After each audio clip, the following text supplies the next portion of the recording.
Welcome to Barry's In the Interim podcast, where we explore the cutting edge of innovative clinical trial design for the pharmaceutical and medical industries, and so much more.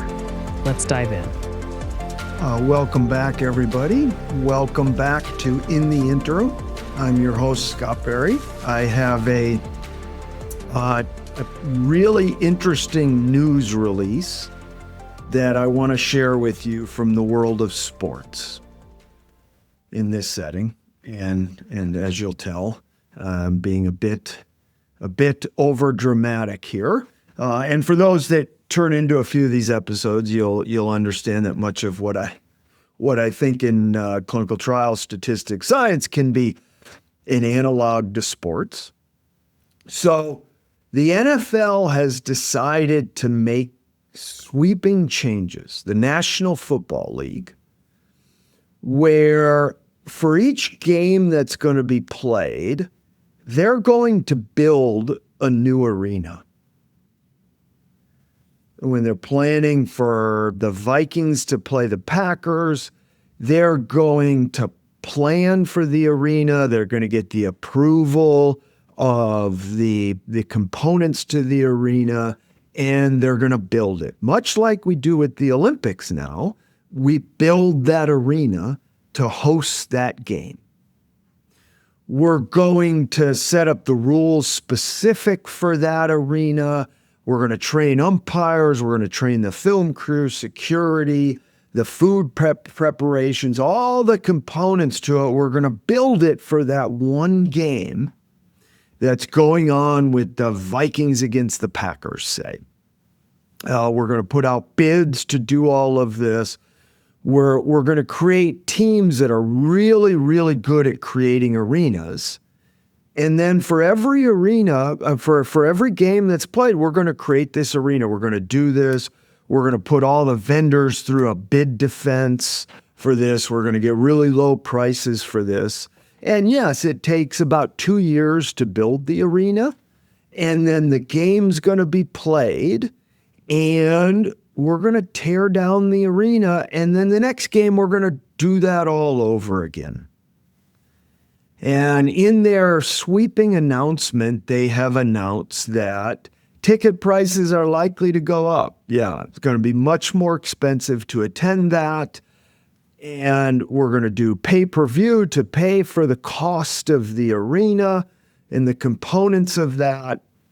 And oh, by the way, we might not actually let other teams watch this, or it'll be sort of secret what comes out of this. Now that part's of changing of this. Now that this is absurd that the NFL would do that. It's absurd that when it comes time to ask this question of who wins between the Vikings and Packers, that we build a whole separate arena for that question. It's so absurd, but you can imagine where I'm going with this. This is what we do in clinical trials. When it comes time to address, does treatment A improve upon a control, we build a whole clinical trial around that. And it may have sounded absurd to say it takes 2 years to build the arena. In many cases, it might take 2 years from the start of the design of the trial, the inclusion-exclusion criteria, to get our CRO, to go to regulators, to get the approval of it, to get the approval of our arena, and the rules we're going to use, what the scoring system is at the end of the trial. All that, it's 2 years before we actually play the game, between that treatment and the control. Now, the cost of that is similar to if the NFL would rebuild the arena every time it comes time to play. You can imagine the cost of these tickets are incredibly high, because the cost to build an arena, to use it for one question, a clinical trial answers one question, and then we shut it down. And the learnings from that, the contracts from that, the vendors who carried it out, it all goes away. And then if somebody else in the same disease wants to ask a question, to play a game, to do a clinical trial, they do the same thing. Now, there's an aspect even that is almost worse to this, that every time we build one of these clinical trials, that's not entirely true. So many clinical trials, it's comparing two active treatments, it's standard of care plus a therapy, but it's not uncommon in many diseases that every time we play a game, we play against a placebo. And so the 5 clinical trials that are built in this area, they're all enrolling 50% on a placebo. And we've got these multiple games going on. You can imagine the incredible waste, similar to building an entire arena to play a single game and then taking it down. Sounds absurd for the National Football League to do that, but we do that in clinical trials and we keep doing that. By the way, we get groups that are really, really good at building the arena. They're so efficient and they're good at making sure the CRO bids low amounts and the data and all that, that they can make this 1.5 years to build the arena, and we're efficient. We lower the cost to it. But again, then that same group might build a whole nother trial in the same disease and they build the whole thing over again, and the costs come to that. The first time this sort of occurred to me is when I started designing clinical trials. This was over 25 years ago. We were bringing the Bayesian approach, we were doing a number of device trials. At the time, CDRH, the Center for Devices, was doing a lot of Bayesian things, Bayesian statisticians. We were designing a number of trials for spinal implants. So this is degenerative disc disease, and a great deal of research was going into devices that could be put in, artificial discs that would prevent pain and the issues that go with degenerative disc disease. And we were simultaneously designing 3 trials that were very, very similar for 3 different devices.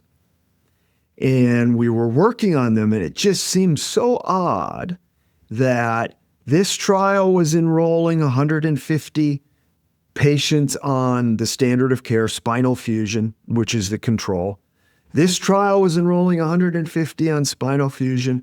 This trial was enrolling 150 on spinal fusion. It was like, geez, maybe if you could get these 3 companies to talk to each other, enroll one group 150 patients on spinal fusion, and we prevent enrolling 300 in that case, one arena, share the resources of this, and then maybe a 4th one comes on board and you build an arena to play multiple games. Think of the savings that could be done in that scenario. Now, this is a reality, and we now understand this, and so I'm going to walk through a little bit this idea of a platform or an arena to carry out questions of clinical trials. We refer to these as platform trials when multiple therapies will be investigated in the same trials, perhaps even over time, staggered arms coming in, a perpetual trial to investigate a particular disease, where, like the NFL, we play half of our games in a home stadium and we reuse that. So that's a platform trial, and I'm going to walk through today and talk about platform trials. There's another form of trial that does a similar thing, where it's an arena to investigate multiple questions, which is a basket trial. So a platform trial investigates multiple therapies in one particular trial arena, and it's the multiple therapies that is the multiple of a platform trial. In a basket trial, it's the multiple patient types. The first sets of basket trials were typically in oncology, where you had a therapy that might be beneficial in multiple histologies, head and neck cancer, lung cancer, breast cancer, that you would go in and maybe they're mutation positive of a particular type, but maybe it's effective in one and not in the other. It might be in other diseases, the severity of disease, the genotype or the phenotype of the disease, where what we're investigating is the multiple patient types. That's typically referred to as a basket trial, a bucket trial, where it's really investigating the heterogeneity of effect across different patient types. Again, multiple questions investigated in the same trial. It's a bit of a kind of platform. We don't call that a platform trial. It's just terminology semantics, where a platform trial is multiple treatments, where a basket trial, and we can argue about the name, but it's this sort of thing, the path well worn here, is this is what it's being called. A basket trial is multiple patient types. Yes, there are trials that are doing both. It's multiple treatments and multiple patient types. The other thing both of these are called is a master protocol. So what is a master protocol? A master protocol is just the document, the protocol of an arena. We have protocols if we're investigating a single treatment, treatment A against placebo. We create a protocol which describes the treatments, the patients, the visits, the endpoints, the rules of the trial are in this protocol.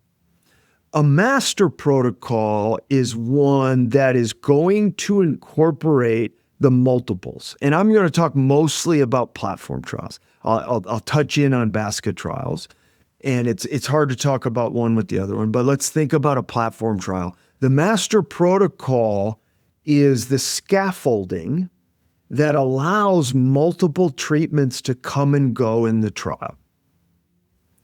The master protocol describes the patient experience, the endpoints we're going to collect, the inclusion-exclusion of the trial. It also sets out the rules for how the different arms behave when they're in the trial. If a patient comes in and meets the inclusion-exclusion that are in the master protocol, how do they get assigned to a treatment? And it lays that out, and it lays out the rules. What it doesn't have in the master protocol is anything about a treatment. You don't put the information about a treatment. Those come in modular appendices. So the master protocol is this document that is the scaffolding of the arena. And then it says in this document that it will have modules, appendices, sub-studies, lots of terms to these, that these modules will come in and that will describe everything about the particular treatment. But it sits in this master protocol that describes what happens when a treatment comes in. The treatment can leave the trial and you pull it out and the master protocol hasn't changed at all. It's built to have these modules come in and go during the course of the trial, and you set the rules up for this. So a master protocol, a lot of times somebody will say, oh, we're doing a master protocol. It's not very descriptive. It could be a basket trial. So a master protocol could have a single treatment, and you could put the treatment name in there, but the modules are the different subtypes, the different histologies. Those might come and go. You might stop enrolling histology 3, but the other histologies are still enrolling. A master protocol can handle that. So the master protocol is a scaffolding to handle multiple questions. Now, a lot of times it's just sort of vaguely thrown out as we're doing a master protocol. Again, it's not very descriptive. You have to find out, is this a platform trial? Is this a basket trial? Is it both within the setting? So you'll hear lots of terms. This is a new science. Platform trials are new, and I'll walk through a little bit about platform trials. I'll walk through a little bit about the history of this. The role of the pandemic had a really, really interesting role in the life cycle, the science of platform trials and the roles of them. So I'll give you an example of an incredible platform trial. And we have a podcast with Dr. Merit Sokovich, who is the PI of this trial. This is the HEALEY ALS platform trial. This is a trial, by the way, the name Healy, and I'll talk more about this. The name Healy is Sean Healy was a patient with ALS, and he was involved in the development of this platform trial. And he put funding towards it, and hence his name is attached to this. I think at Mass General, there's a Healy Center, and he was incredibly excited about the development of a platform trial for the treatment of ALS. This platform trial allows treatments to come and go, and they share controls. Remember the example that I gave you of 3 companies all enrolling control arms in degenerative disc disease? Now in ALS, they're sharing placebos. There have been, I believe it's now 8. You can go back to the podcast and hear this, 8 different arms that have come and gone in this perpetual platform trial, and more arms are coming in and are investigated in the HEALEY ALS trial.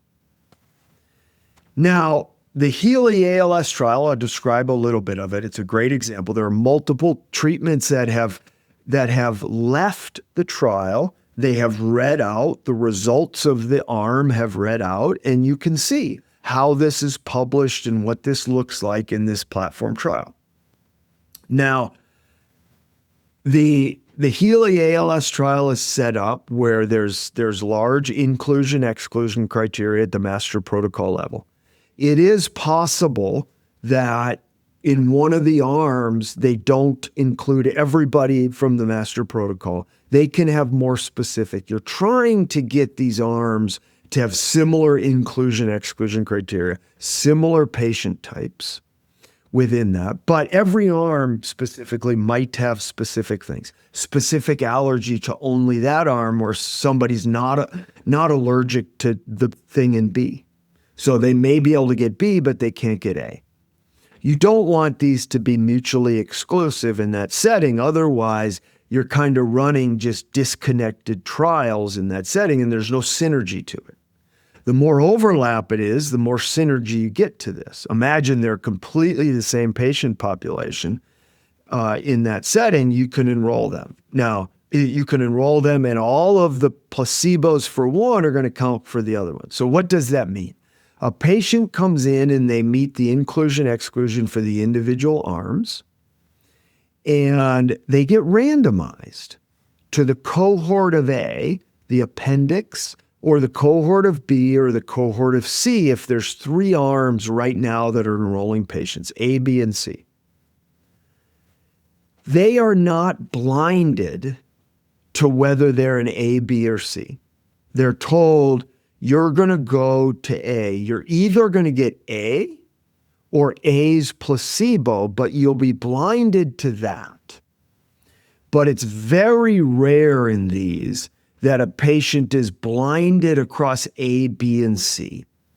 It is incredibly burdensome to a patient to have to take an infusion, an oral, to blind them. In some ways, it can be almost impossible because C might stop enrolling at a particular time, and it can be awkward as to somebody continuing to take a placebo for that when they may know they're not on that. So a patient is not blinded to A, B, or C, but they're blinded to active or not. So another randomization in the HEALEY trial, it's 3-to-1. So 75% of the patients get the active, 25% get placebo. Meanwhile, a patient might be enrolled to B, and and could get the placebo, and they were eligible for A. All patients that got a placebo for any of the particular drugs that were eligible for A will be used when A analyzes, is it having a positive clinical effect? They undergo the same visit schedule, the same endpoints. They were originally eligible and could have been randomized to A. We know that about them during the course of that. And so that's what this HEALEY ALS trial looks like. So it does blind them to active or not, but not across the different investigational agents. You can go and see the publication of this, and in the consort diagram, it will show how many patients were randomized to A, placebo for A, and other placebos but were eligible for A, and that goes into the primary analysis. It shows a secondary analysis against only that arm's placebo, which is 3-to-1. But if there were 3 arms enrolling at the same time, now the borrowing of those placebos, the use of those placebos directly in the primary analysis might be 80 patients on active. In that setting, it might have been, let's do 75 on active, 25 on the placebo, but they got 50 other patients that were given a placebo. So it's 75 against 75. Meanwhile, B enrolled 75 and 25. It's 75 against 75. And so each one of these are getting the power of 75 versus 75, 150 patients, but they're enrolling 100. So there's huge inferential benefit. And imagine 5 arms coming in, and they all have, in this case, you want to enroll 80 patients on A. And if they all act independently, it's 80 against 80. You enroll with these 5 arms, you enroll 800 patients. Each enrolls 160 patients, 800 total. If they go together in a platform trial, you enroll now 80 placebo and 80 on each active arm. That's 480. You've saved 40% reduction in patients. That's 320 patients less. Each one's going to be faster in that setting, and each one is going to have the same power because it's 80 against 80. Now, we're enrolling as a community less patients on placebo overall. 17% of patients get placebo within this HEALEY ALS trial, in the case of 5 arms enrolling at any time. If done in this platform, 17% get placebo. If we act all separately and each company builds their own arena and they do 1-to-1, 50% of global patients are getting a placebo. For not better inferences, the same inferences, you can see there's this massive improvement in the ecosystem if we have one standing arena. Not too dissimilar from the NFL in that, and the absurdity of building separate arenas to play different games in that setting. Okay. Now,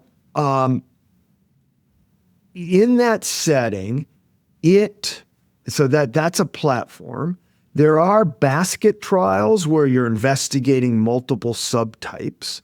And I will do a different podcast on basket trials. There's really interesting parts to it. So today I'm going to walk through a little bit of history of these past platform trials, a little bit of the controversies or the new scientific things to deal with in these trials that are different.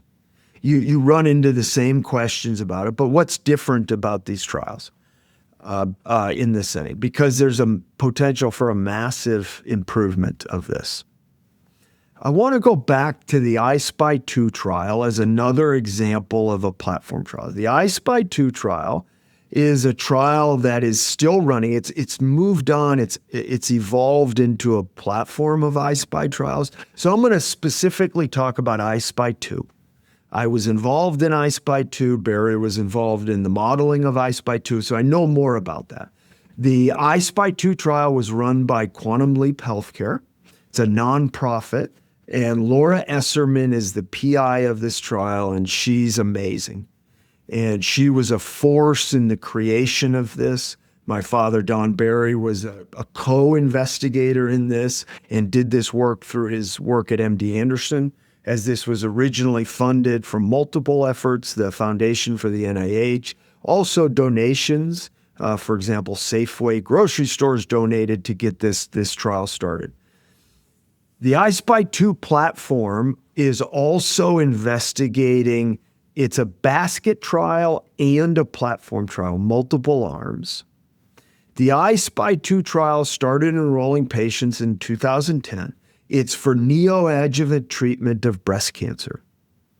So a patient, a woman, has breast cancer, and in this, there'll be multiple arms. It's a phase 2 trial trying to demonstrate proof of concept on the trial. And the trial enrolled more than 25 arms over the course of the first 11 years. You can go to the website and see all of the different arms that came through with common controls all during that time.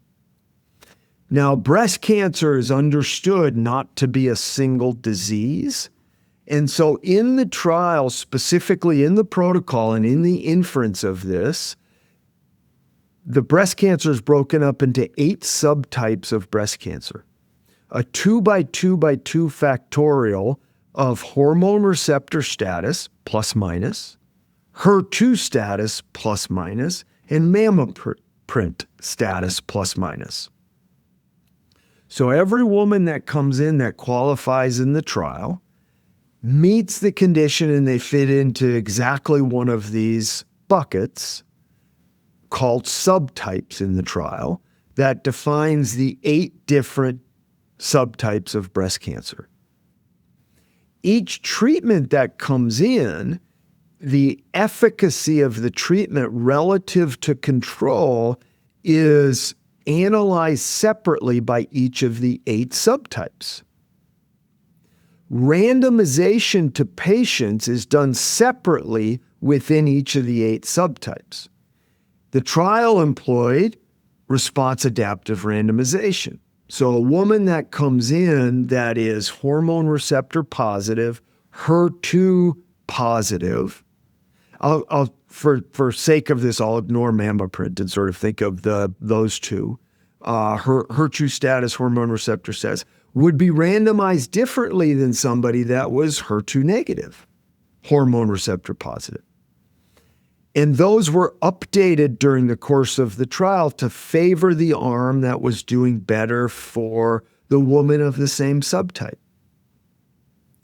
So here's this platform that is a single arena that ran for over 10 years with more than 25 arms coming in, common control over this time, and the individual arm can look specifically and address efficacy for different subtypes of breast cancer. And the women were randomized more likely to the arms that were working better for the women with the same subtype.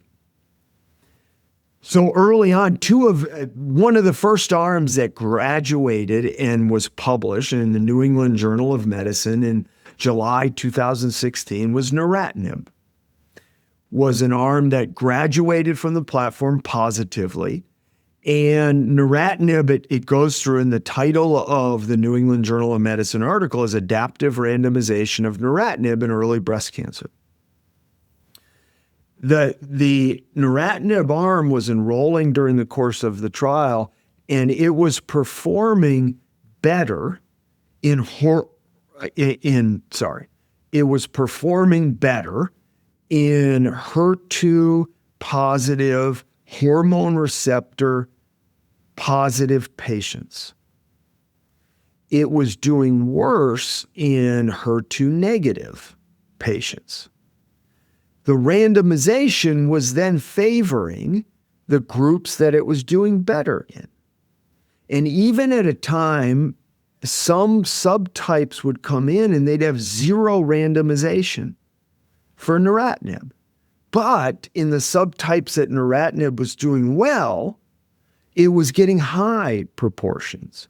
Meanwhile, other arms might be doing well in the groups that neratinib is doing less well in, and the randomization increases in that. So for a particular arm that comes in a trial, it gets more patients in the groups it's doing better in, trying to identify the groups that it's doing better in, where to go in phase 3. Meanwhile, patients coming in are more likely to be getting arms that are performing better. But it's a common arena of more than 25 arms perpetually in this trial for the treatment of breast cancer. If these 25 arms would have all been done separately, massive increase in patients, time, costs. It's incredible the amount of efficiency that the I-SPY 2 trial created in the treatment. I think it also made it that taking a shot on goal, saying, let's investigate this drug in breast cancer, was a much lower hurdle. The time was shorter, the cost was smaller, that we took more shots on goal in that setting.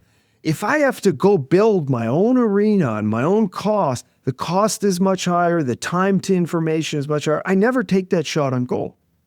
But if there's an arena sitting out there that the drug can go in, the cost is smaller, the time is shorter, we take shots on goal.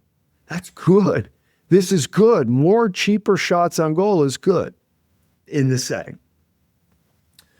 In the trial, if you build your own trial and you go through all the parts of this, the contracts, the protocol development, everything to this, it might be 2 years before you enroll your first patient.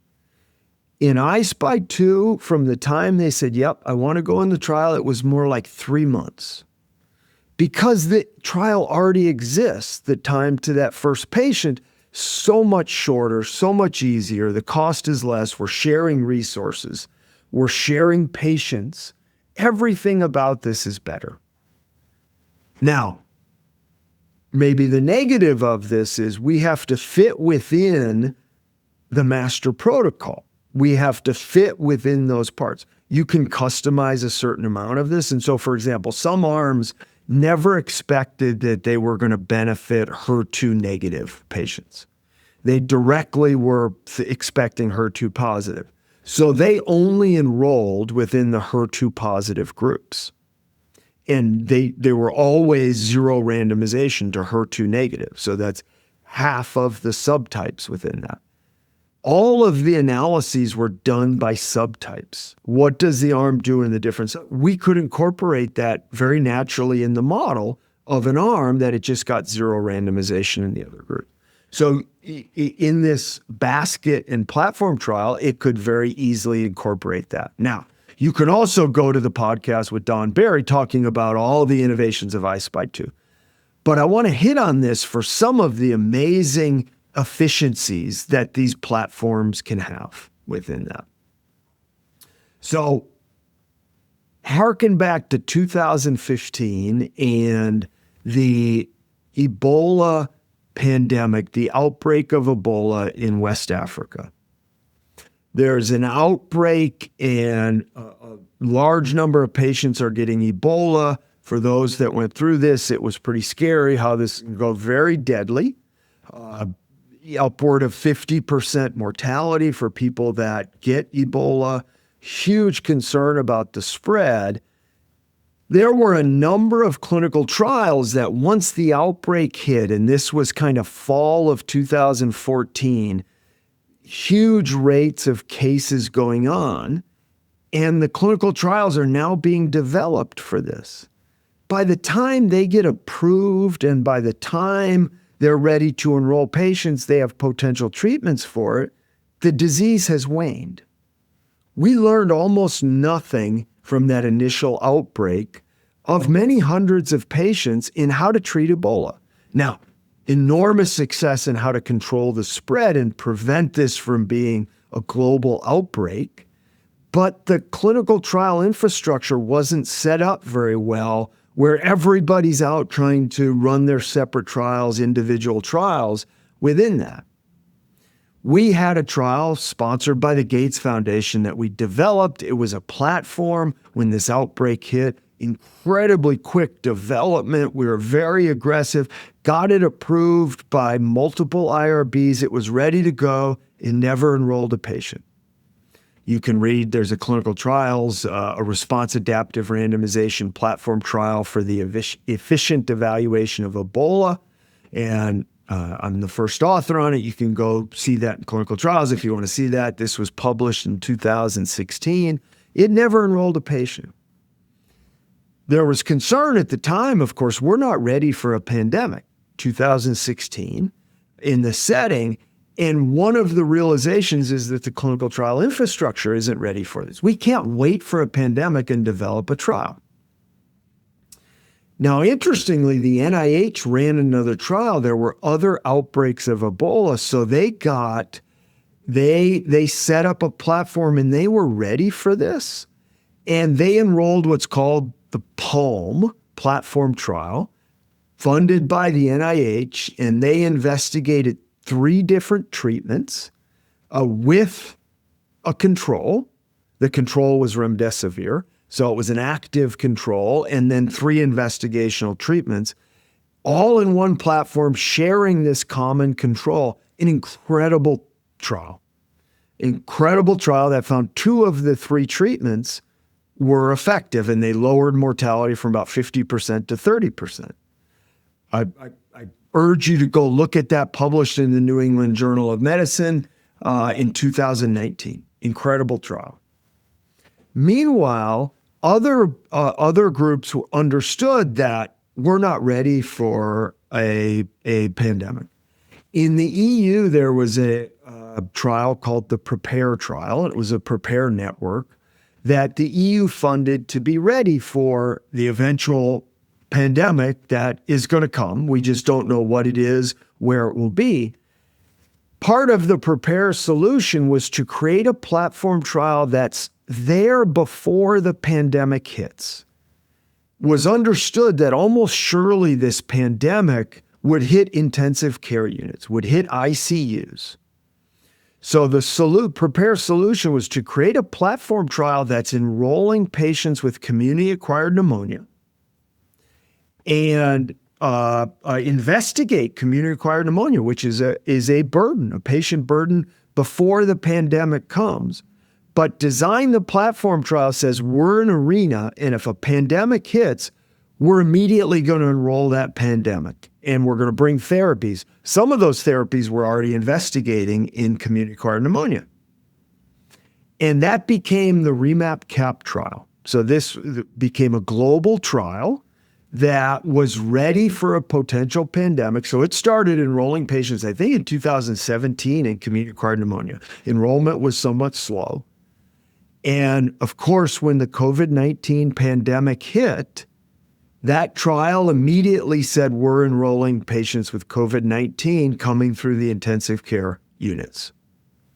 Enrolling globally to allow wherever the surge is, it's enrolling patients. It immediately flips steroids into that, which were already being investigated in community-acquired pneumonia. It was investigating immune modulation in that. It immediately, some of those therapies were brought over and immediately was enrolling, but it also brought in antivirals, a number of different therapies. Within that trial in COVID, it ended up investigating 66 different therapies in one arena for it. Platform trials were a hero in the COVID-19 pandemic for the treatment, for therapies to treat it. Now, the vaccine had a phenomenal impact on COVID and saved millions of lives. And we certainly saw that in the REMAP-CAP trial. But trials like the REMAP-CAP trial, the recovery trial was an amazing platform trial that ran for very small resources, but they were the first ones to produce steroids as a life-saving treatment for COVID. The recovery trial, the REMAP-CAP trial, the active platform in the NIH, the Operation Warp Speed, they created 11 different platforms and investigated 37 different therapies. So think of this. We have this pandemic. There's urgent need to see what affects COVID, what works. Even 2 weeks earlier means many lives saved globally. So 2 weeks matters. There's this urgent need. You can't go build a clinical trial, just like in the original Ebola outbreak, to answer a question. By the time you build the trial and you're ready to go, there are no patients left. These trials investigated a huge number of therapies, created the IL-6 receptor antagonist, demonstrated a number of therapies were bad. Actually, a number of antivirals for hospitalized patients were negative in that. And a number of therapies had huge positive impact on the therapeutic treatment of that. The only way to address this pandemic was platform trials. They were an incredible success in platform trials. And even now, for the next pandemic, a number of these platform trials, REMAP-CAP still running, recovery still running, that this is seen as a way to go about it. And you can see why in the incredible things. Now, other disease areas are getting into this. Precision Promise was a trial in pancreatic cancer funded by the PanCan Network, which is a patient organization. And largely what they saw is companies weren't bringing drugs into pancreatic cancer because it was so hard and things didn't work. If they could build an arena that allowed easier shots on goal for the treatment of this, more companies are going to bring their potential therapies in. This was the thing they did for patients. It was, some of these trials were being created by federal governments. In Alzheimer's, the EPAD trial, they created a platform trial for the treatment of Alzheimer's looking for disease-modifying therapies. The incredible burden of Alzheimer's is going to bankrupt many of these federal governments that pay for healthcare. And so we're going to help invest and create an arena to make this easier and make this more efficient to find therapies. Again, this urgency and the cost to building this arena. Glioblastoma is another effort, partially patients, partially nonprofit organizations creating GBM Agile as a platform trial to investigate that. The HEALEY trial is exactly that, a combination of academic and patients creating a trial in a very, very hard disease to find effective therapies to make this easier. The NIH is now investing in the STEP platform for stroke therapy. We have some really effective therapies for acute stroke. We don't know who they all work in, but let's learn. Let's create this platform to learn and investigate many therapies within this disease area. So disease-focused platform trials are being created in many rare diseases, in many hard-to-treat diseases, in potential pandemics. And again, where there's urgency, there's need to do more efficient. These are being created. Now, they're also being created by individual pharmaceutical companies who might have 3 or 4 treatments in a disease. Should they build 3 separate arenas? No, they should build one platform to bring the multiple therapies together to make this more efficient for their development. there are lots of groups that are now incredibly interested in the development of these platform trials because of the incredible efficiency of them. Now, I will provide a cautionary tale of this. EPAD is a cautionary story. More than 50 million euro was spent to develop this platform trial to bring multiple therapies in a phase 2 platform for Alzheimer's between 2015 and 2020, an incredible effort that included registries to look at patients at risk, to get a periodic biomarkers and samples and scanning, and get a trial-ready cohort of patients that could go into the clinical trial, avoid large rates of screen failures. Incredible effort that never had an arm join the trial. And so that's a cautionary tale, and you can go back to the podcast with Craig Ritchie that we do. You can go back to the group, and we talk a little bit about why this didn't work. The opposite of that is the HEALEY ALS trial, and partly the HEALEY ALS trial was able to fund the first few arms in the trial. In all of these efforts that we've worked on, once you get one arm and you demonstrate that you can enroll patients, that you can collect data, that this works, the risk or the potential risk of bringing an arm in gets much, much smaller. You can now, the cost of this, you can't ask the first arm to pay for the initial cost to build this trial. And to be able to fund the first few arms in that trial was enormously beneficial to get it running. And then once it's running, these things can generate, the costs are lower. It's a no-brainer for pharma to enter these trials. So it's a cautionary tale in the development of these trials.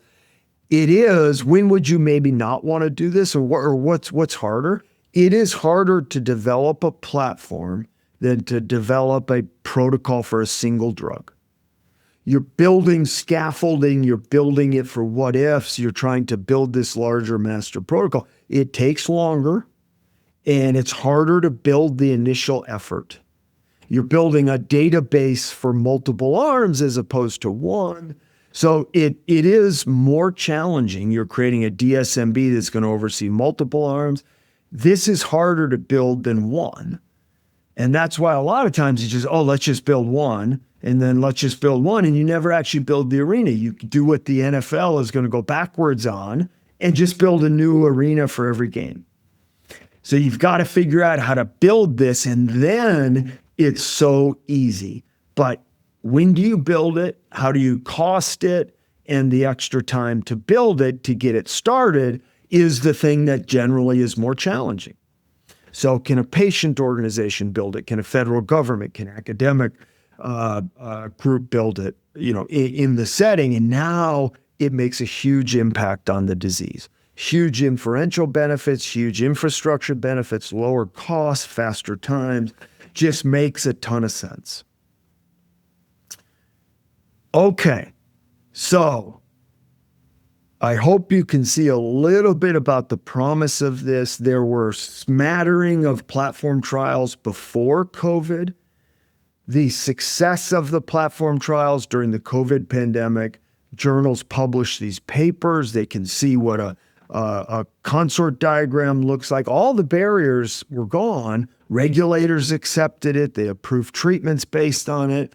All of this now accelerated the science of the platform trial years faster than it would have been if it was just organic growth of these various sporadic disease areas.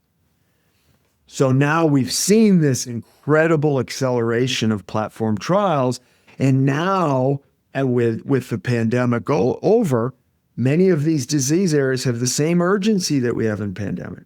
Patients have urgency. Costs are higher doing it other ways. So there's huge potential benefits. So I hope you can see a little bit the neat of the science, the incredible synergy that it provided in the COVID pandemic. There's a lot of new science that goes with this. with platform trials for statisticians, new papers published on this. So it's a whole burgeoning a science that's developed, and you can go back to some of our podcasts that look at using non-concurrent controls and other issues, and we'll keep coming out with more of them that dive into this new science of platform trials. So I hope you enjoyed this little navigation through platform trials through the arena, and thank you for joining me. And until next time, we'll be here in the interim.